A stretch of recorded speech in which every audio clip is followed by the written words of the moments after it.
நாம் குடிக்கிற ஒவ்வொரு சிப்பி தேயிலைக்கு பின்னாலும் என்ன அரசியல் இருக்கு, ஏன் வெள்ளக்காரங்க கொண்டு வந்தாங்கிறது தெரிஞ்சுக்கணும். தேயிலையை பயிரிடணும்னு சொன்னா நீங்க முதலில் வளமான காட்டை அழிக்கணும்.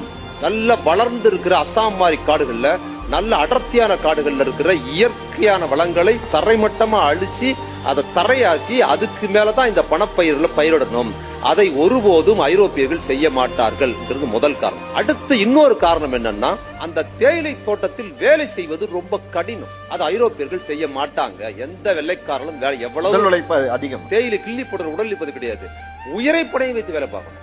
நீங்க காடுகள்ல, அவ்வளவு அடர்த்தியான காடுகள்ல, அசாம் காடுகள்லயும் இன்னைக்கு ஊட்டியில இருக்கிற காடுகள்லயும் இன்னைக்கு வரைக்கும் நீங்க வேலை பார்க்கணும்னா பனியில நிக்கணும். கடுமையா அட்டை பூச்சி கிடைக்கும். உங்களை எந்த நேரம் சிறுத்தை வந்து கொள்ளுன்னு தெரியாது. யாரும் மிதிப்பட்டு நீங்க சாகணும். இந்த வேலை மனிதர்கள் பார்ப்பதற்கு லாய்க்கற்ற வேலை. ஐரோப்பியால இருக்கிற ரொம்ப கூலியா இருக்கிற ஒரு தொழிலாளி கூட இந்த வேலையை பார்க்க மாட்டாங்க. வெள்ளக்கார சோல்ஜர் வந்து இங்க இருக்கிற மன்னர்களோட, இங்க இருக்கிற போரோட சண்டை போட்டு செத்து போறது கூட வெள்ளக்கார வருவாங்க. ஆனா தேயிலை தோட்டத்தில் வேலை பார்க்க மாட்டான். அப்படி ஒரு கொடூரமான முறை.